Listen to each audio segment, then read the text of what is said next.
Hello and welcome back to my YouTube channel. Today we are making one of my favorite Norwegian pastries. It is not only a special cake for me, it is also a very special cake for the Norwegians. We are making Kransekake.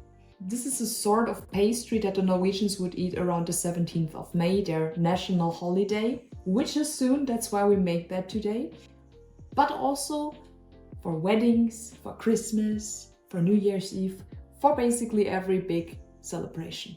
This is not a normal cake where you just slice a piece. No, we have rings and you can simply break a part off or take a whole ring or whatever you want to. I made that recipe before in December 23 for Christmas with my mother and my partner. If I can find a picture, I will put it here somewhere. What we need to make a Kransekake: eggs, almonds, and powdered sugar. The exact steps and measurements you will find under this video like the last time. This is a recipe that you can also easily halve or even quarter if you just want to try it out. But I can tell you, you won't regret to make the whole thing, since you can also freeze it, for example. Let's start into the recipe.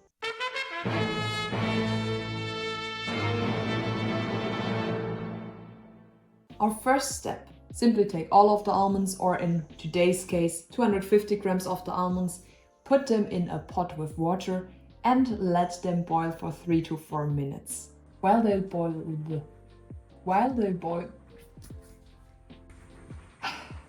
the almonds are boiling, I already prepare a little bowl with cold water. Next thing, we are getting rid of the water and then put your almonds in the cold water bowl.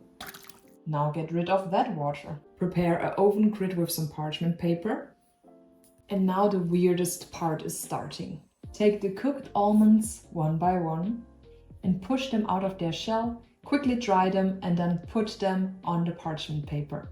You simply push and it comes out. Naked almond. That's gonna take some time. I like at this recipe that I only do this to half of them.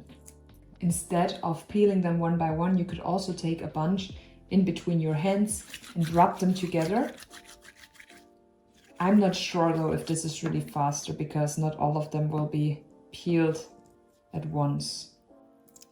I think this recipe just has half of them peeled because the person that wrote it was fed up at some point and thought, I won't peel a single almond more. I don't know if the skin would do something to the consistency later. I think that the reason of peeling them is simply that it looks brighter. Dry them a little bit down. Put them on a grid with parchment paper. Spread them as evenly as possible and then let them dry overnight, or go the lazy fast route that I take and put them in the oven for around 1 hour on 50 degrees Celsius. For the next step, we will mix the almonds that have no skin with the almonds that are completely normal out of the package and shred them. For this I use a little mixer.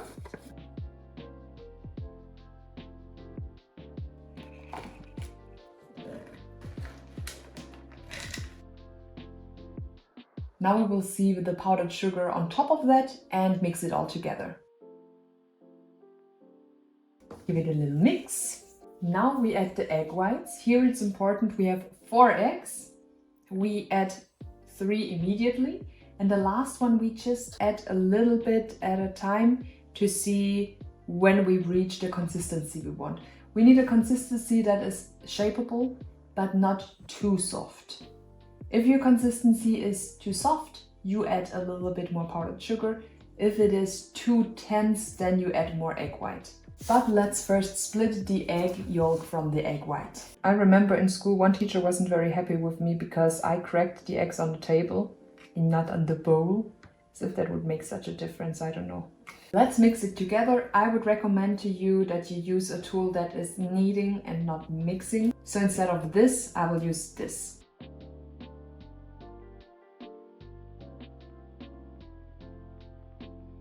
Now I will get myself some plastic wrap this up and put it in the fridge. And I try to make it as flat as possible so it doesn't need to cool that long. Because originally, best would be if you could cool it the whole night. We won't do that. Of course not. We will see if I can get that out of the oil again. Maybe if I put some powdered sugar on top of it. Okay, let's see if we can wrap that up. Flip it over. Nice and snug. And also don't forget the egg yolks, put them in the fridge, use them for your cooking. Don't waste an egg. Before you take out the dough again, we can already prepare the pans. For the pan, you can use a normal cake pan. I would recommend you a circle-shaped one, a round one, so your sausages will really, or your rings will really turn out circle-shaped.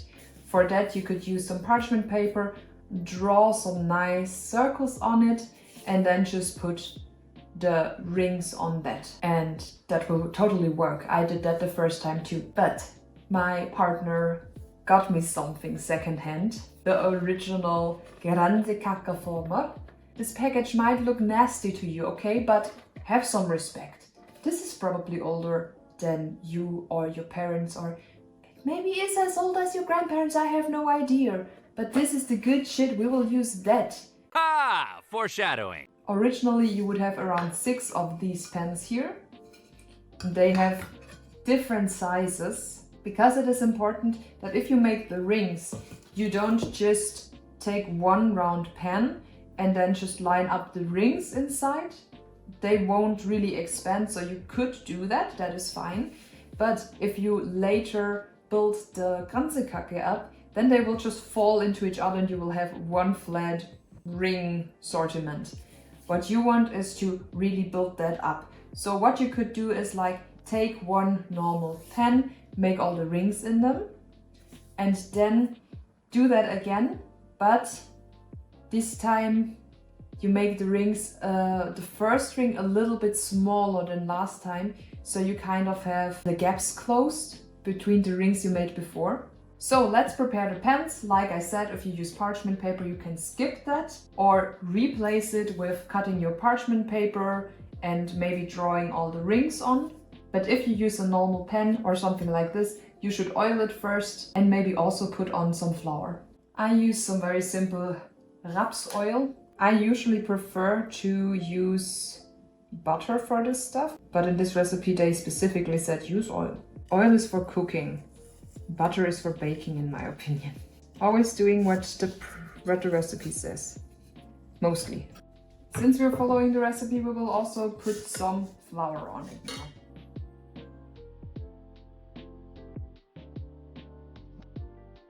After 1.5 hours in the freezer, I think the dough is pretty cold. So now we roll out several sausages that are around as thick as a finger.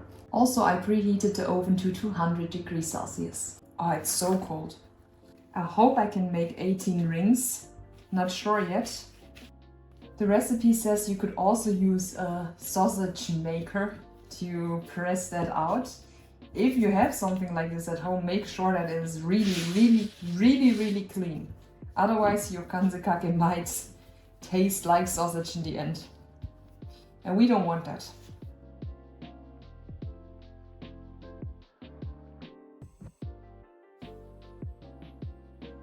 With the forms, you start with the smallest rings. So don't make the sausage too short, otherwise you will have to stick together several parts a few times. So the first 3 are in their pans. I will put them now into the oven for about 10 minutes. It makes it easier with this shape, I will admit that. Looking at last time I did this, it's a difference. They are a little bit uneven, I would say. Not my proudest baking moment, but it will be fine. Looks good. Oh no. Okay, so they rose a little bit, and I'm not sure about them. I used another recipe last time. I mean, they're quite squishy, but it could be that they are still setting. I'll let all of them cool down, and I'm telling you, I told you, they are not supposed to rise, right? They rose. And as you can see, they are still in the pan. And as you can see, they are not falling out if I hold them like this. They are indeed not falling out at all. So when I said earlier, I usually butter my pans, that was probably right. But also something is off. I just broke the shell and they usually don't have a shell. I was sticking to the recipe. And it was a Norwegian recipe. And it was the best rated recipe that I found. So I might try again. The next day. I ate, I slept, and now let's continue. After I couldn't remove anything from the pans yesterday, I just took them, put them in the mixer. Since this is a very doughy and sticky pastry, it was possible to just mix it up again. I put them in the pans again. This time I buttered them, and now I already loosened them out of the pans. It still wasn't great, but it was possible. Yesterday with the first batch, it just didn't work. So what is left to do now? We have to stack them and we have to put icing on them. You can make your own icing if you use 75 grams of powdered sugar, half of an egg white and some rum essence or lemon juice. I won't do that. I am in the kitchen now since 1.5 days. I will simply use some finished icing for cookies. So we have this ring. We take our icing. If you made the icing yourself, put it in a piping bag. It's a little bit fragile since I mixed it up again and baked it again for 5 minutes. I think it's worth it though, because I didn't have to throw anything away. Let's see if we have more luck with this one. If you are not making the same mistakes that I will all sum up later, then you won't have this problem, so don't worry.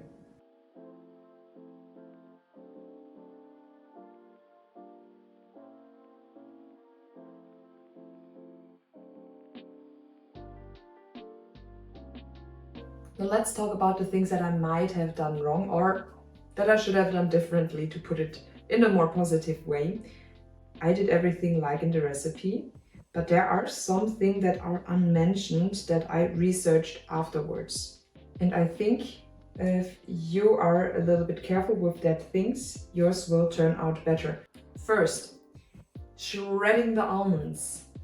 You should be very, very careful that they don't get warm, because if you shred almonds and they go warm, they will release their oils. And if they release their oils, you basically messed everything up. You should, if you put this in a food processor or a mixer like I do, you should crush them very slowly so they don't get warm. Mistake number 1.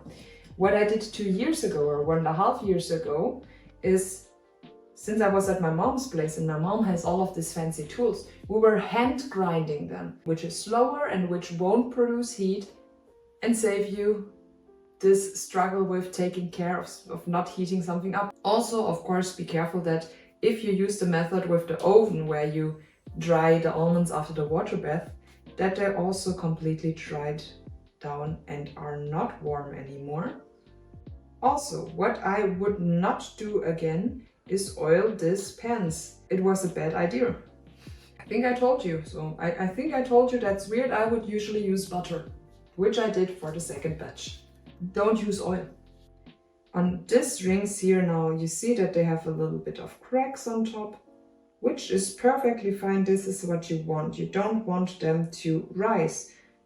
So yeah, the consistency thing that they were rising is probably because of the oil that separated from the almonds while grinding them.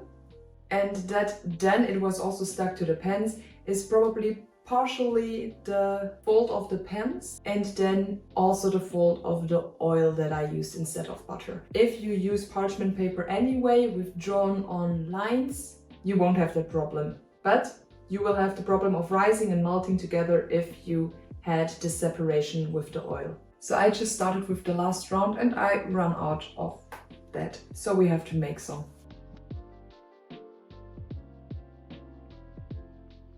Yeah, looking back, I should have done all of the layers with this sugar.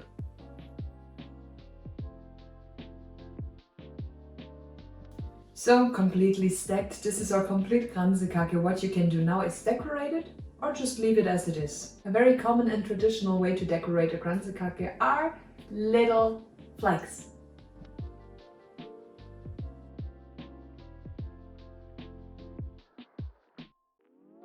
Fun fact, if this cake is made for a wedding, people also like to stick their finger up in the top. And since all of those rings are sticking together because of the consistency of the pastry and also because of the sugar, if you lift out, you will crack apart some rings. And depending on how many rings you still have stuck in one piece at your finger, this is the amount of kids you will get. Whenever I do this, it's not about kids, it's more about cats. And maybe you want to try it and tell me how many kids will you get. Would I do it again? Of course I would do it again, because I am a big fan of Kransekake. It really tastes good. You should try it if you haven't done that yet. There were just some things not mentioned that maybe the person that wrote the recipe thought is a very clear thing and you don't have to point it out. I will include that in a fixed version under the video. Still, I'm not sure if this was the reasons why I had problems. If you made Kransekake before, or if you have a grandma that makes this sometimes, please ask her what I did wrong, because I want to do this again and I want to next time succeed again. Not that this isn't a success, but it was a longer road than what you would have to go through.